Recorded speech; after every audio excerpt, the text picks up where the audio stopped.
त्या ठिकाणी लवकर हकालपट्टी झाली नाही तर भारतीय जनता पार्टीचे कार्यकर्ते रक्ताने पत्र लिहून पार्टीला पाठवतील की या गद्दाराची हकालपट्टी झाली पाहिजे. कारण आपल्या कार्यकर्त्याचं रक्त सांडलंय. अकलूज मधल्या आपल्या मनोज साळुंखे नावाच्या कार्यकर्त्याला त्यानंतर आमच्या कार्यकर्त्याने सोलापूर जिल्ह्यातल्या सगळ्या पेपरला फुल पेज जाहिराती दिल्या. फुल पेज आल्या होत्या ना, सगळ्या पेपरला फुल पेज जाहिराती दिल्या. हे मोहिते पाटील जिल्ह्यामध्ये जाऊन सांगतात आम्ही जिल्ह्याचे नेते, आम्ही राज्याचे नेते, आम्ही असे आम्ही तसे. जिल्ह्याला आम्हाला दाखवून द्यायचं होतं या मोहिते पाटलाच्या नाका खालून आम्ही 1,08,566 मतं घेतले, हे आम्हाला जिल्ह्याला दाखवून द्यायचं होतं. त्यामुळे मित्रांनो येणारा काळ संघर्षाचा, येणारा काळ त्या ठिकाणी आपला सुवर्ण काळ असणार आहे. गल्लीपासून दिल्लीपर्यंत आपलं सरकार आहे. गोपी शेठ अजून एक सांगतो, यांना एक सवय आहे की त्या ठिकाणी भारतीय जनता पार्टीने हाकलून दिलं की ते अजितदादाच्या जाऊन पाया पडतील. त्या ठिकाणी भारतीय जनता पार्टीने हाकलून दिलं की ते एकनाथ शिंदे साहेबांच्या जाऊन पाया पडतील. आमची तुम्हाला विनंती आहे साहेब, जर असं झालं तर आमच्या कार्यकर्त्यांची राजकीय हत्या होईल, राजकीय हत्या. त्यामुळं तुमच्या हातात आहे की आम्हाला त्या ठिकाणी संघर्ष करायचा आहे. या ठिकाणी माळशिरस तालुक्यामध्ये एमआयडीसी आणायची, माळशिरस तालुक्यामध्ये विकासाची गंगा आणायची, माळशिरस तालुक्याच्या वाड्या वस्तीवरचे रस्ते झाले पाहिजे. परंतु या ठिकाणी आपण गद्दाराला क्षमा करू नका. आमची तुम्हाला विनंती आहे, येत्या काळामध्ये आम्ही संघर्ष करायला तयार आहे. मी काल परवा माझा एक विद्यार्थी चळवळीतला फोटो फेसबुकला टाकला. माझा विद्यार्थी चळवळीतला फोटो फेसबुकला टाकला की अशा पद्धतीने आम्ही लढणारा माणूस आहे, मी लढणारा कार्यकर्ता आहे. त्यामुळे आपल्या सगळ्यांना पुन्हा एकदा विनंती करतो की आज या मार्कडवाडी गावामध्ये जी भव्य सभा होतीये, या सभेचे साक्षीदार आपण होत आहेत. मी निश्चित या ठिकाणी सांगतो 2029 ला या माळशिरस विधानसभेचा आमदार हा भारतीय जनता पार्टी आणि महायुतीचाच असेल, हा मी शब्द देतो. गोपी शेठ मी दिवस रात्र एक करेल, या माळशिरस तालुक्यातल्या गावागावात जाईल, अकलूजच्या गल्ली बोळामध्ये भारतीय जनता पार्टीची शाखा काढेल, अकलूजच्या घराघरामध्ये या ठिकाणी तालुक्याच्या पूर्व भागामध्ये जाईल, जिथं कमी पडलो तिथं त्या ठिकाणी झोकून देऊन काम करेल.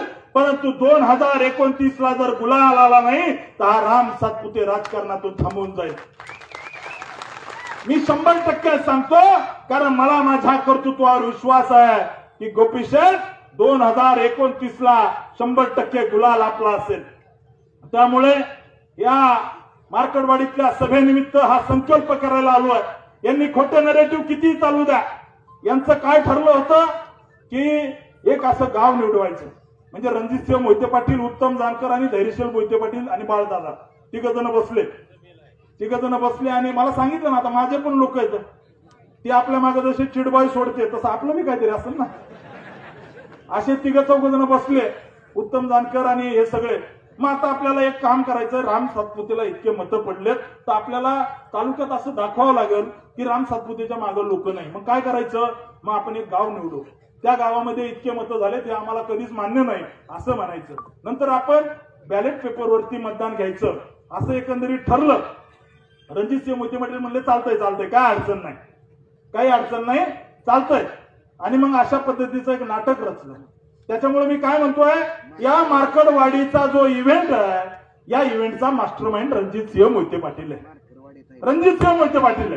त्याच्यामुळे यांनी ठरवलं आपण एकही माणूस मतदानालाच आला नाही बाहेर, कशाला येतील. म्हणजे यांचं असं झालं, एमपीएससी ला एखादा मुलगा नापास झाल्यानंतर त्यांनी सांगायचं मला एमपीएससीचं अजिबात पटत नाही, मी माझ्या गावात जाणार, चौकात बसणार, पेपर माझ्या मनाने लिहिणार आणि मीच चेक करणार आणि त्या ठिकाणी मीच निकाल लावणार, अशा पद्धतीचा यांचा धंदा होता. त्यामुळे मित्रांनो आपल्याला सगळ्याला हा जो खोटा नरेटिव्ह मोहिते पाटलांनी रचला त्याला उत्तर म्हणून आजची ही सभा आहे. आणि त्याच्यासाठी आज आपले 2 नेते या ठिकाणी आलेत. माझी तुम्हाला विनंती आहे की आपल्याला ताकदीने लढायचं आहे, झोकून देऊन लढायचं आहे, गद्दारांना धडा शिकवायचा आहे. त्यामुळे आपण सगळ्यांनी झोकून देऊन लढायचं आहे. आपण सगळे इतक्या मोठ्या संख्येने आलात त्याबद्दल आपल्या सगळ्यांचे खूप खूप धन्यवाद.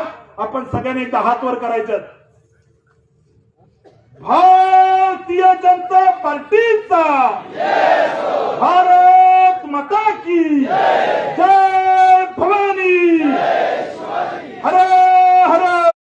कदाचित आमदार माझे दुसरे सहकारी भावी आमदार राम सातपुतेजी